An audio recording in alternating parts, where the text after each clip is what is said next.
கர்த்தருடைய பரிசுத்த நாமத்திற்கு மகிமையும் புகழும் ஸ்தோத்திரமும் உண்டாவதாக. இந்த 6வது மாதத்தினுடைய முதலாவது நாளிலே தேவனாகிய கர்த்தர் கடந்த 5 நாட்களிலும் நம்முடைய விசுவாச பிள்ளைகளுடைய குடும்பங்களை ஆண்டவர் பாதுகாத்து வந்தார், நன்மையானதை செய்தார். அதற்காக நான் கர்த்தரை ஸ்தோத்திரிக்கிறேன். இந்த நாள் செய்திக்குள்ளாக நாம் கடன் செல்வதற்கு முன்பதாக நாம் யாம் கண்களை மூடி நாம் ஜெபம் செய்வோமாக. எங்கள் நல்ல தேவனே, இந்த நல்ல நாளின் காலை நேரத்திலே உம்மை நாங்கள் நன்றியோடு ஸ்தோத்திரிக்கிறோம். இந்த நாளில் நீர் எங்களுக்கு நன்மையை கொடுக்கும்படியாக உம்முடைய வார்த்தையிலிருந்து நீர் எங்களோடு பேசும். இயேசுவின் நாமத்தினால் ஜெபிக்கிறோம் எங்கள் நல்ல தகப்பனே, ஆமேன். இந்த நாளின் செய்தியின் தலைப்பை நாம் அறிந்திருப்போம், கிருபையுள்ள தேவன் என்ற தலைப்பிலே. இந்த தலைப்பு நமக்கு புதுமையானது அல்ல. இந்த கிருபை என்பது யாருடையது, யாரை பற்றியது இந்த கிருபை என்று சொல்லி பல்வேறு கேள்விகள் நம்முடைய இருதயத்தில் எழும்பும் நாளிலே உங்கள் மத்தியிலே ஒரு அனுபவ ரீதியான ஒரு கதை ஒன்றை சொல்லி இந்த நாள் செய்திக்குள்ளாக உங்களை நான் அழைத்து செல்கிறேன். ஒரு ஏழை தகப்பன், அந்த தகப்பனுக்கு 3 குமாரர்கள். இவர் ஒருவருடைய வருமானத்தில் அந்த குடும்பத்தை கட்டமைக்க வேண்டியது என்பது அவருடைய பொறுப்பு. அவருடைய மனைவிக்கோ வேலை இல்லை. மிகவும் ஒரு தாழ்மையான நிலைமையிலே, ஒரு சிறிய பொறுப்பிலே, சிறிய வருமானத்தோடு தன்னுடைய வேலை நாட்களை அவர் துவங்கினார். கடந்து வந்த நாட்களில் அநேக உபத்திரவங்கள், சுகவீன ரீதியான உபத்திரவங்கள், குடும்பத்திற்குள்ளாக எழும்பின பிரச்சனைகள், பொருளாதார ரீதியான பிரச்சனைகள் என்று சொல்லி ஒவ்வொன்றையும் கடந்து வந்த நேரத்திலே இந்த தகப்பனுக்கு ஒரு வாஞ்சை ஒன்று இருந்தது. என்ன என்று சொல்லி நாம் பார்க்கும்போது, 3 பேரில் யாரையாவது ஒருத்தரை ஊழியத்திற்கென்று நியமிக்க வேண்டும் என்று சொல்லி அவருடைய மூத்த மகனை ஊழியத்திற்கென்று அவர் அர்ப்பணிப்பு செய்திருந்தார். ஆனால் அவ்வளவு உபத்திரவங்களை கடந்து வந்த போதிலும் அந்த மூத்த குமாரனோ அவருடைய பள்ளி படிப்பை நிறைவு செய்யும் போது அந்த அழைப்பிற்கு அவர் இணங்கவில்லை. அவர் சொன்னார் ஒரே வார்த்தையில, ஆண்டவருடைய அழைப்பு எனக்கு இல்லப்பா, என்னை விட்டுருங்க. சரி, அடுத்தவனாவது கடந்து செல்வானா என்று சொல்லிட்டு இன்னொரு பக்கத்தில் அவருடைய பிரயாசம். இன்னும் 2 வருடங்கள் கழித்த நேரத்தில் 2வது மகனுக்கு அந்த வாய்ப்பு கிடைத்தது. 3வது மகனும் அடுத்தபடியாக ஒரு நல்ல ஒரு கல்வி நிலையிலே படிப்பதற்கும் ஆண்டவர் ஒரு வாய்ப்பை ஏற்படுத்தி கொடுத்தார். எனவே இந்த பாடுகள் நிறைந்த காலங்களில் தேவனாகிய கர்த்தர் அந்த குடும்பத்தை விசேஷமாக தூக்கி சுமந்து வந்தார். எளிமையான நிலைமையிலே அவருடைய வாழ்க்கை இந்த சத்தியம் நிறைந்த சபையிலே துவங்கினாலும் இன்றைக்கு ஆண்டவர் செய்திருக்கக்கூடிய அற்புதம் என்ன என்று சொல்லி நாம் பார்க்கும்போது, அந்த மூத்த குமாரனோ தற்போது சென்னையில் இருக்கக்கூடிய அண்ணா பல்கலைக்கழகத்திலே ஜியாகிரபி டிபார்ட்மெண்ட்ல ஒரு ரிசர்ச் ஸ்காலர். அந்த 3வது குமாரன் சென்னையில் இருக்கக்கூடிய ஒரு புகழ்பெற்ற ஒரு ஐடி துறை நிறுவனத்திலே அவர் ஒரு நல்ல சம்பளத்திலே இன்னைக்கு பணியாற்றி கொண்டிருக்கிறார். 2வது மகன் வேற யாரும் இல்லை, நான் தான். தேவனாகிய கர்த்தர் எங்களுடைய குடும்பத்தை இந்த சத்தியத்திலே தெரிந்து கொண்ட நாள் முதல் அநேக இடரல்கள், ஏமாற்றங்கள், ஏளனமான பேச்சுகள், கண்ணீரின் அனுபவங்கள், தாக்கங்கள், அதற்கு மேலாக சொல்வதற்கு வார்த்தை இல்லை.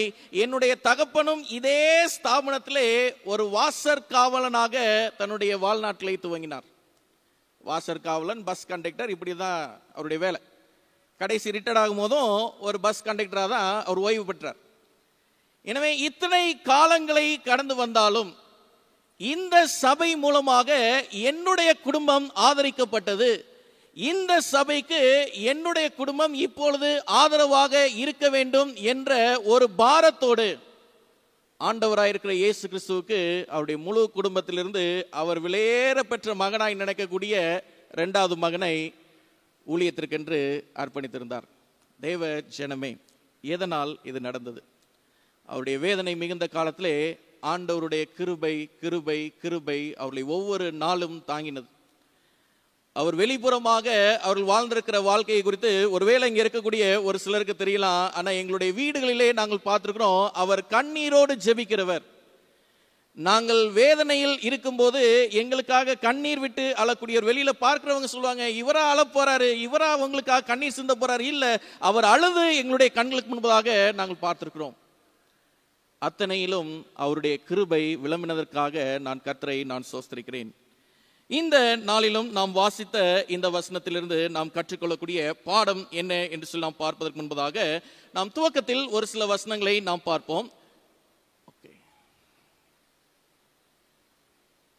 எபேசியரின் நிருபம் 2ஆம் அதிகாரம் 8வது வசனத்தை நாம் வேதத்திலிருந்து நாம் பார்ப்போம். வேதம் சொல்லுகிறது, எபேசியரின் நிருபம் 2ஆம் அதிகாரம் 8ஆம் வசனத்தை பார்ப்போம். கிருபையினாலே விசுவாசத்தை கொண்டு ரட்சிக்கப்பட்டீர்கள், இது உங்களால் உண்டானதல்ல, இது தேவனுடைய ஈவு. The grace is free and it is a gift of God. கிருபையினாலே நாம் விசுவாசத்தை கொண்டு நாம் ரட்சிக்கப்பட்டிருக்கிறோம். Grace is conditional. கிருபை என்பது நிபந்தனைக்கு உட்பட்டதாக இருக்கிறது. யாருக்கு இந்த கிருபை கிடைக்கும் என்று சொல்லி நாம் பார்க்கும்போது, தேவனை விசுவாசிக்கிறவர்களுக்கு, தேவனுடைய கரத்திற்குள்ளாக அடங்கி இருப்பவர்களுக்கு இந்த கிருபையினால் ஏற்படக்கூடிய ரட்சிப்பு கிடைக்கும். இந்த கிருபையினால் ஏற்படக்கூடிய அந்த ரட்சிப்பு தேவனுடைய ஈவாக நம்முடைய குடும்பத்திற்கு இருக்கிறது.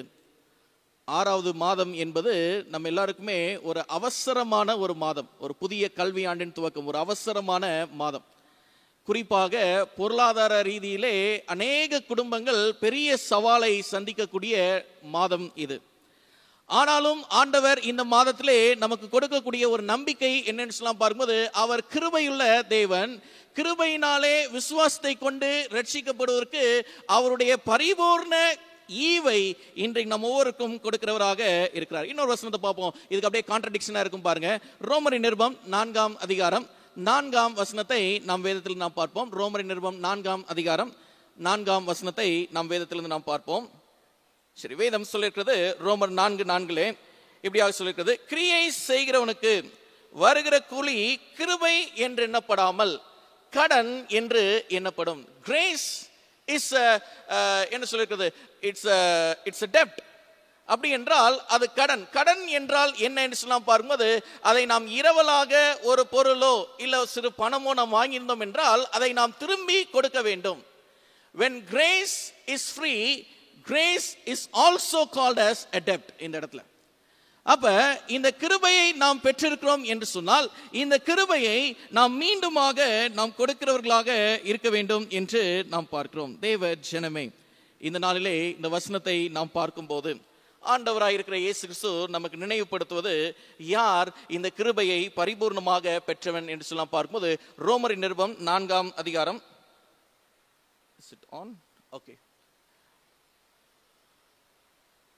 4ஆம் அதிகாரம் 1ஆம் 2ஆம் வசனத்தை பார்ப்போம். வேதம் சொல்லுகிறது, அப்படியானால் நம்முடைய தகப்பனாகிய ஆபிரகாம் மாம்சத்தின்படி என்னத்தை கண்டடைந்தான் என்று சொல்லுவோம்.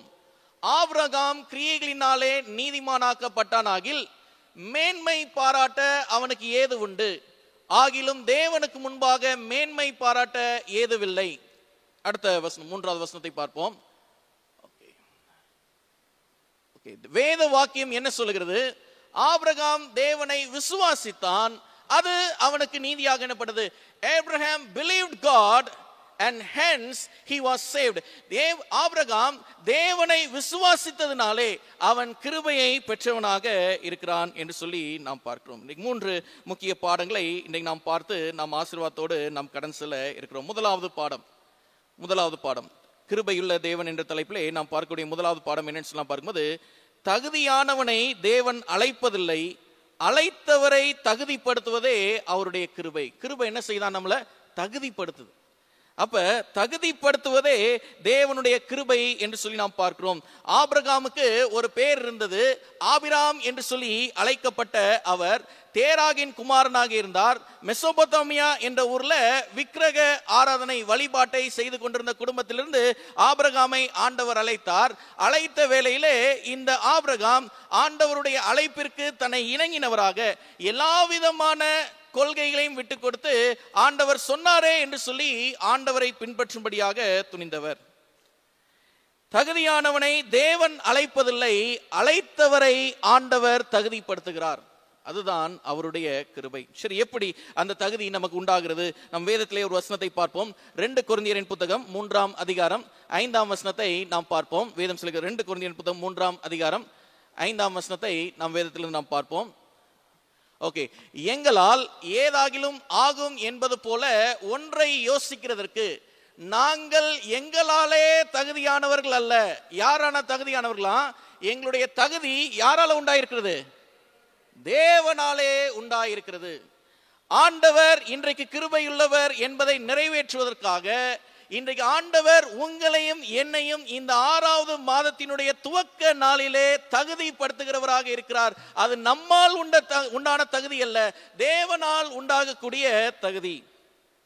வேற எந்த நோக்கத்திற்காகவும் நாம் இங்கே அழைக்கப்படவில்லை. நம்முடைய அருவருப்பான வாழ்க்கையிலிருந்து, அசுத்தமான சூழ்நிலையிலிருந்து, ஆவிக்குரிய நித்திரையிலிருந்து, கைவிடப்பட்ட சூழ்நிலையிலிருந்து ஆண்டவர் நம்மை அவருடைய கரத்தினாலே நம்மை தகுதிப்படுத்துகிறவராக இருக்கிறார். சரி, ஒரு வசனத்தை பார்ப்போம். எசேக்கியேலின் புத்தகம் நம்ம பார்ப்போம். 16ஆம் அதிகாரம் 1ஆம் வசனத்திலிருந்து நாம் பார்ப்போம். வேதம் சொல்கிறது, எசேக்கியேலின் புத்தகம் 16ஆம் அதிகாரம் 1ஆம் வசனத்தை பார்ப்போம். வேதம் சொல்கிறது, கர்த்தருடைய வார்த்தை எனக்கு உண்டாகி அவர், மனுபுத்திரனே, நீ எருசலேமின் அருவருப்புகளை அதற்கு அறிவித்து சொல்ல வேண்டியது என்னவென்றால். ஆண்டவர் எசேக்கியேல்கிட்ட பேசுறார். சரி, என்ன பேசணும்னு சொல்றாரு? 3ஆம் வசனத்தை நாம் பார்ப்போம். எசேக்கியேலின் புத்தகம் 16ஆம் அதிகாரம் 3ஆம் வசனம். கர்த்தராகிய ஆண்டவர் எருசலேமுக்கு சொல்லுகிறார், கானான் தேசமே, உன் உற்பத்திக்கும் உன் பிறப்புக்கும் இடம், உன் தகப்பன் எமோரியன், உன் தாய் ஏத்தித்தி. ஆண்டவர் சொல்றாரு, அந்த தேசத்து ஜனங்களை பார்க்கும்போது, உன்னை பத்தி எனக்கு நல்லா தெரியும். உங்க அப்பா யாரு, உங்க அம்மா யாரு, நீ எந்த இடத்துல இருந்து வந்திருக்கிற, என்ன சூழ்நிலையிலிருந்து வந்திருக்கிற, இது எல்லாத்தையும் ஆண்டவர் அறிந்தவராக இருக்கிறாரு. அடுத்த வசனம் சொல்லுது பாருங்க. அந்த ஓகே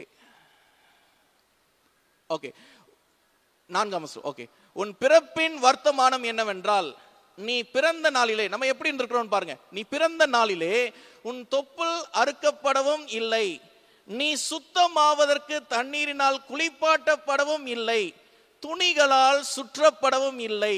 அடுத்த வசனம், உனக்காக பரிதபித்து இவைகளில் ஒன்றாகிலும் உனக்கு செய்ய ஒரு கண்ணும் உன் பேரில் இரக்கமாய் இருந்ததும் இல்லை. எப்படி இருந்திருக்கிறோம் நம்ம? யாரு நமக்கு உண்மையாக இரக்கம் பாராட்டுகிறார்கள்? யார் நமக்கு உண்மையாக நம்முடைய நிர்வாணத்தை மறைக்க வருவார்கள்? யார் ஒருவர் இந்த உலகத்திலே நம்முடைய அருவருப்பை மாற்ற வருவார்கள் என்று சொல்லி பார்த்தோம்னா ஒருத்தரும் கிடையாது. அப்ப வேதம் சொல்லுகிறது, நீ பிறந்த நாளில் நீ அருவருக்கப்பட்டதினால் எங்க தூக்கி போட்டாங்களா? வெளியில் எரிந்து விடப்பட்டாய். அடுத்த வசனம், நான் உன் அருகே கடந்து போகும்போது மிதிக்கப்படுவதற்கு ஏதுவாய் நீ இரத்தத்தில் கிடக்கிறதை கண்டு உன் இரத்தத்தில் கிடைக்கிற உன்னை பார்த்து என்ன சொன்னேன்? நானு பிழைச்சுப்போ, பிழைத்திரு. இந்த 6வது மாசத்துல வந்திருக்கிறோம். ஆண்டவர் சொல்றாரு, எப்பா, இந்த நாள் வரைக்கும் நீ எந்த நிலைமையில இருந்த, இந்த முதல் நாள நான் சொல்றேன், என் கிருபை உனக்கு உண்டாவதற்கு ஏதுவாக நீ பிழைத்திரு, நீ பிழைத்திரு. என்ன சூழலிலிருந்து நம்ம கடந்து வந்தாலும், எத்தனை விதமான குடும்ப கலாச்சார வாழ்க்கையிலிருந்து நாம் கடந்து வந்தாலும், இன்னைக்கு ஆண்டவருடைய வார்த்தை என்ன என்று சொல்லி நாம் பார்க்கும்போது, மதுரை மத்திய திருச்சபைக்கு விசுவாச பிள்ளைகளே, நீங்கள் பிழைத்திருங்கள். அவருடைய கிருபையே நமக்கு போதுமானதாக இருக்கிறது. தேவ ஜனமே, நாம் நிற்பதும் நிர்மூலமாகாதும் என்ன சொல்லுவோம்? தேவனுடைய சுத்த கிருபை. ஸ்பைசர் கல்லூரியில படித்துக் கொண்டிருக்கிற நாள்ல ஒரு போதகர் ஒருத்தர் என்னை அனுப்பி வச்சார். அது ஒரு பெயர் சொல்ல விரும்பல, இந்த பகுதியில் வேற ஒரு பகுதியில் நாங்கள் இருந்தோம். அந்த போதகர் என்னை ஒரு முறை, நான் போயிட்டு லீவுக்கு நான் வீட்டுக்கு வந்திருக்கிறேன், வீட்டுக்கு வந்து என்னை பார்த்துட்டு ஒரு வார்த்தை சொன்னார். எப்பா ஜோயல், உங்கள் அப்பா அங்கே வாட்ச்மேனாக வேலை பார்க்குறாரு, உங்கள் அண்ணன் அங்கே கடன் வாங்கி படிச்சுக்கிட்டு இருக்கிறான், உன் தம்பி இங்கே எங்கேயோ ஸ்கூலில் படிச்சுட்டு இருக்கிறான், நீ படிச்சுட்டு வேணா வேற வேலைக்கு வேணா அதை போப்பாரு, நீ நல்லா இங்கிலீஷ் பேசுவ, போய் கால் சென்டரில் ஒர்க் பண்ணு. இன்னொரு பக்கம் நீ ஸ்பைசரில் படிச்சுட்டேன்னா படிச்சு முடிச்சுட்டு வந்ததும் இங்கே பாஸ்டர் ஆயிடலாம் நினைக்காதன்னு சொல்லி டைரக்டாக சொன்னார். கண்ணீர் வந்துச்சு. விசுவாச பிள்ளைகளே, உண்மை என்ன தெரியுமா? நான் படிச்சு காம்ப்ரிஹென்சிவ் எக்ஸாம் சொல்லி ஒரு எக்ஸாம் எழுதினேன், எழுதி ரிசல்ட் கூட வாங்கல, நான் எங்க பொறுப்பேற்க போறேன்ற லெட்டர் எனக்கு வந்துருச்சு. தேவனுடைய கிருபை. தகுதி இல்லாதவர்களை தகுதிப்படுத்துவது ஆண்டவருடைய கிருபை. இன்றைக்கு இந்த உலகத்துல நம்ம யார் இகழ்ந்து பேசினாலும் என்னைக்காவது ஒரு நாள் ஆண்டவர் ஒரு அழைப்பை நமக்கு வைத்திருப்பாரு. நம்ம நினைச்சு பார்க்க முடியாத அளவிற்கு பிரமிப்பான சூழ்நிலையிலே ஆண்டவர் நம்முடைய குடும்பங்களை தாங்குவதற்கு அவர் கடந்து வருகிறவராக இருக்கிறார். பாடல் பாடுறோம், தேவ கிருபை என்றும் உள்ளது, அவர் கிருபை என்றும் உள்ளது. அவரை போற்றி துதித்து பாடி என்ன சொல்லுவோம்? அல்லேலூயா என்று ஆர்ப்பரிப்போம். சங்கீதம் 40 முதல் 3 வசனங்களை நாம் வேதத்திலிருந்து நாம் பார்ப்போம். சங்கீதம் 40 முதல் 3 வசனங்களை நாம் வேதத்திலிருந்து நாம் பார்ப்போம். இப்படியாக சொல்லுகிறது, கர்த்தருக்காக பொறுமையுடன் காத்திருந்தேன், அவர் என்னிடமாய் சாய்ந்து என் கூப்பிடுதலை கேட்டார். பயங்கரமான குழியிலும் உளையான சேற்றிலும் இருந்து என்னை தூக்கி எடுத்து என் கால்களை கன்மலையின் மேல் நிறுத்தி என் அடிகளை உறுதிப்படுத்தி நமது தேவனை துதிக்கும் புதுப்பாட்டை அவர் என் வாயிலே கொடுத்தார். அநேகர் அதை கண்டு பயந்து என்ன செய்வாங்க? கர்த்தரை நம்புவார்கள். எதற்காக இன்னைக்கு ஆண்டவருடைய கிருபையை பேசுகிறோம் என்று சொல்லலாம் பார்த்தோம் என்று சொன்னால், அநேகர் இன்றைக்கு ஆண்டவரை நம்ப வேண்டும் என்ற நோக்கத்திற்காக, அநேகர் கிறிஸ்து இயேசுவை சொந்த இரட்சகராக ஏற்றுக்கொள்ள வேண்டும் என்றும், அநேகர் ஆவிக்குரிய வாழ்க்கையின் சரிவிலிருந்து மீண்டு வர வேண்டும் என்று சொல்லி, விசுவாச பிள்ளைகளே, இந்த மாதத்தை துவங்கும் இந்த நாளிலே முதலாவதாக நாம் கற்றிருக்கிற பாடம் என்னன்னு சொல்லலாம் பார்க்கும்போது, தகுதி இல்லாதவர்களை அழைக்கப்பட்டாலும் அவர்களை தகுதிப்படுத்துவது தேவனுடைய கிருபை. இரண்டாவது பாடம் எங்கே என்பது அல்ல, யார் என்பதுதான் முக்கியம். எங்கே என்பதல்ல, யார் என்பதுதான் முக்கியம். எங்க போறோன்றது முக்கியம் அல்ல, யார் அழைத்து அவர் யார் பின்னாடி நம்ம போகிறோம் என்பதுதான் முக்கியமானதாக இருக்கிறது. நம்மை உருவாக்கினவரும் நம்மை உள்ளங்கையில் வைத்திருப்பவரும் பரலோகத்தில் இருக்கிற தேவனே. அப்படி இருக்கையில் நாம் ஒரு சில அனுபவங்களை நாம் பார்க்கும்போது, நியாயாதிபதிகள் புத்தகம் 6ஆம் அதிகாரத்திலே நாம் வாசிக்கும் போது கிதியோனுடைய அனுபவத்தை குறித்து நாம் பார்க்கிறோம். கிதியோனை ஆண்டவர் அழைத்த நேரத்தில் அந்த கிதியோன் ஒரு சில காரணங்களை சொல்லி எப்படியாவது அந்த அழைப்பிலிருந்து வழி விலகலாம் என்று சொல்லி முயற்சித்தாலும், ஆண்டவர் ஒரு வார்த்தை சொன்னாரு, உனக்கு இருக்கிற இந்த பலத்தோட போ, உன்னை அனுப்புகிறவர் யாரு? நான் அல்லவா, உன்னை நான் அனுப்புறேன். எங்க போறோன்றது கிடையாது, யாரு பின்னாடி போறோம் என்பதுதான் தேவன் நமக்கு கொடுக்கக்கூடிய கிருபையாக இருக்கிறது. எபிரேயர் நிருபம் 11ஆம் அதிகாரம் 8ஆம் வசனத்தை நாம் பார்ப்போம். எபிரேயர் நிருபம் 11ஆவது அதிகாரம் 8ஆவது வசனத்தை பார்ப்போம். விசுவாசத்தினாலே ஆபிரகாம் தான் சுதந்திரமாக பெறப்போகிற இடத்திற்கு போகும்படி அழைக்கப்பட்ட போது கீழ்ப்படிந்து தான் போகும் இடம் இன்னதென்று அறியாமல் புறப்பட்டு போனான். எங்க போறோனே தெரியாது. எதுக்காக போறாரு? ஆண்டவர் சொன்னாரு, போறாரு. சரி, அடுத்த வசனம். விசுவாசத்தினாலே அவன் வாக்குத்தத்தம் பண்ணப்பட்ட தேசத்திலே பரதேசியை போல சஞ்சரித்து, எப்படி செல்வசீமானா இருந்தவர் எப்படி சஞ்சரிக்கிறாரு? பரதேசியை போல சஞ்சரித்து அந்த வாக்குத்தத்தத்திற்கு உடன் சுதந்திரராகிய ஈசாக்கோடும் யாக்கோபோடும் கூடாரங்களிலே குடியிருந்தான்.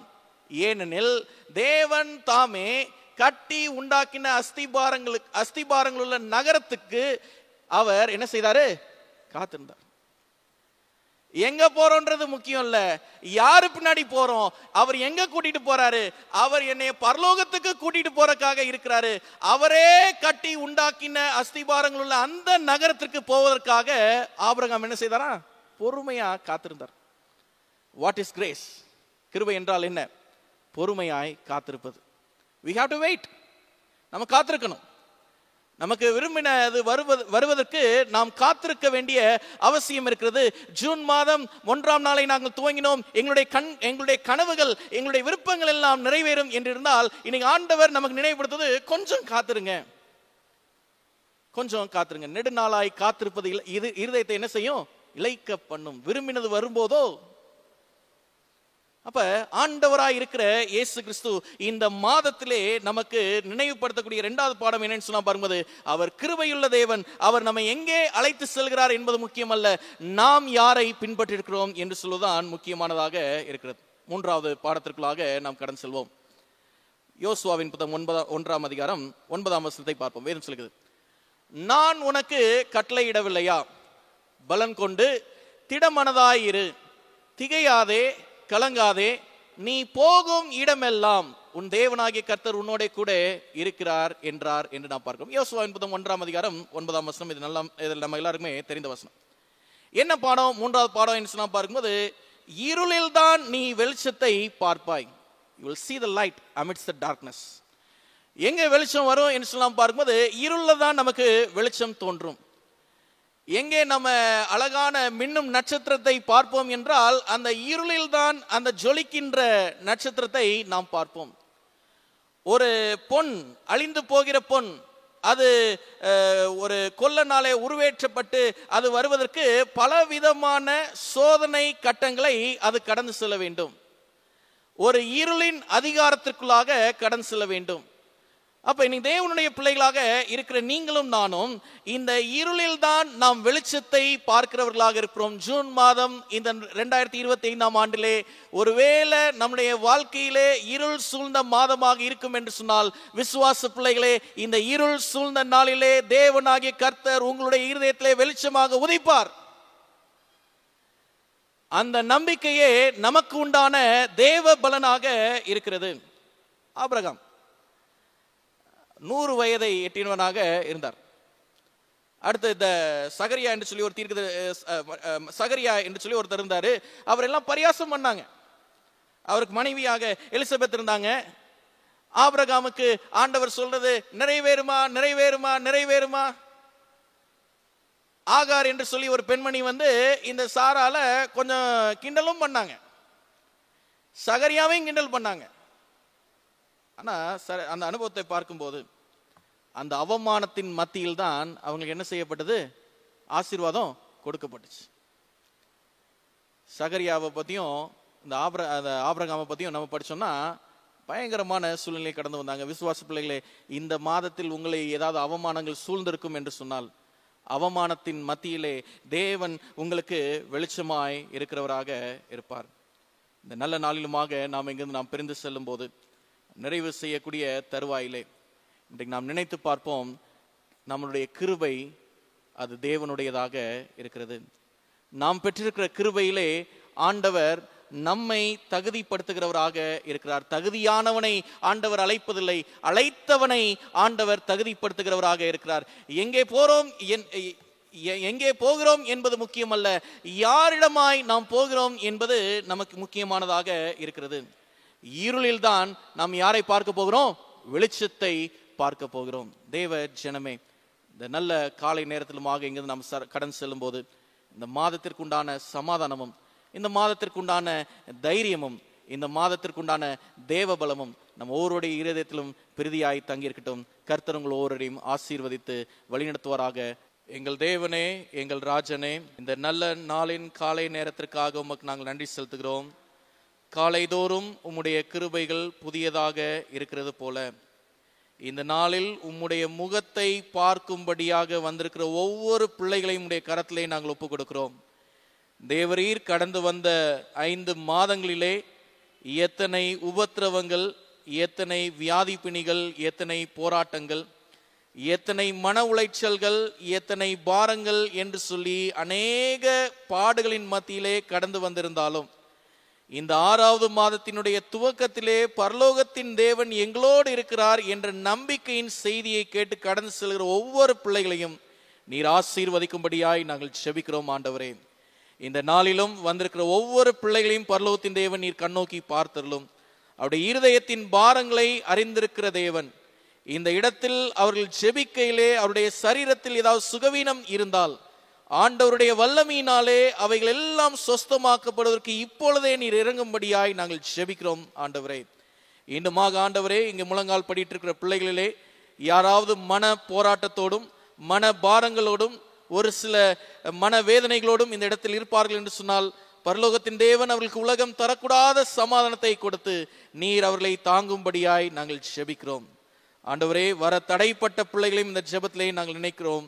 ஆண்டவருடைய ஆவியானவர் அவர்கள் இருக்கின்ற இடங்களிலே நீர் அவர்களை தேற்றி கொண்டிருக்கிறீர் என்பதை நாங்கள் நம்பும் போது, வருகிற நாட்களிலே இந்த பரிசுத்த ஸ்தலத்திலே நாங்கள் எல்லாம் ஒன்று கூடி வந்து உம்மை தொழுது கொள்வதற்கு ஏற்ற விதத்திலே கர்த்தர் எங்களை கிருபையாய் வழிநடத்தியறலும். எங்கள் நல்ல தகப்பனே, இந்த நாளிலுமாக நாங்கள் கேட்ட சத்தியத்திற்காக நாங்கள் நன்றி செலுத்துகிறோம். நீர் கிருபையுள்ள தேவன், தகுதியானவர்களை நீர் அழைத்தது இல்லை, அழைக்கப்பட்டவர்களை நீர் தகுதிப்படுத்துகிறவராக இருக்கிறீர் ஆண்டவரே. நாங்கள் எங்கே செல்கிறோம் என்பது முக்கியமல்ல, நாங்கள் யாரிடம் செல்கிறோம் என்பதுதான் முக்கியமானதாக இருக்கிறது. இருளின் மத்தியில்தான் நாங்கள் வெளிச்சத்தை பார்ப்போம் ஆண்டவரே. இந்த உலகத்தின் பாடுகள் மத்தியில்தான் உம்முடைய வல்லமையை நாங்கள் பார்ப்போம். எங்கள் தேவனே, இந்த வார்த்தைகளை கொண்டு எங்களுடைய இருதயத்தை நாங்கள் பலப்படுத்தி இந்த இடத்திலிருந்து கடந்து செல்கிறோம். பரலோகத்தின் தேவனுடைய ஒத்தாசை இந்த நாளிலே மதுரை மத்திய திருச்சபையின் விசுவாச பிள்ளைகளோடும், ஊழிய பொறுப்பில் இருக்கக்கூடிய உதவியாளர்களோடும், இன்னும் விசேஷமாக இணையத்தின் வாயிலாக இந்த ஆராதனையில் பங்கு பெற்றிருக்கிற பிள்ளைகளோடும், தேவ நாமம் தரிக்கப்பட்ட எந்த விசுவாசியாக இருந்தாலும் உம்முடைய நிறைவான ஆசீர்வாதத்தை பெற்றுக்கொள்ளட்டும். இயேசுவின் நாமத்தினால் ஜெபிக்கிறோம் எங்கள் ஜெபம் கேளும் நல்ல தகப்பனே, ஆமேன். என் ஆத்மாவே கர்த்தரை ஸ்தோத்திரி, என் முழு உள்ளமே கர்த்தருடைய நாமத்தை ஸ்தோத்திரி. என் ஆத்மாவே கர்த்தரை ஸ்தோத்திரி, கர்த்தர் செய்த சகல உபகாரங்களையும் மறவாதே. ஆமேன். கர்த்தர் உங்களை ஆசீர்வதித்து காக்க கடவர். கர்த்தர் தமது முகத்தை பிரகாசிக்க பண்ணி உங்கள் மேல் கிருபையா இருக்க கடவர். கர்த்தர் தமது முகத்தை பிரசன்னமாக்கி உங்களுக்கு சமாதானத்தை கட்டளையிட கடவர். நம்முடைய கர்த்தராக இருக்கிற இயேசு கிறிஸ்துவின் அன்பும் பிதாவானவருடைய வழிநடத்துதலோடும் பரிசுத்த ஆவியானவருடைய பிரசன்னத்தோடும் இந்த நாளில் இங்கு பங்கு பெற்ற ஒவ்வொரு பிள்ளைகளோடும் ஆண்டவர் சமீபமாய் இருப்பாராக. ஆமேன்.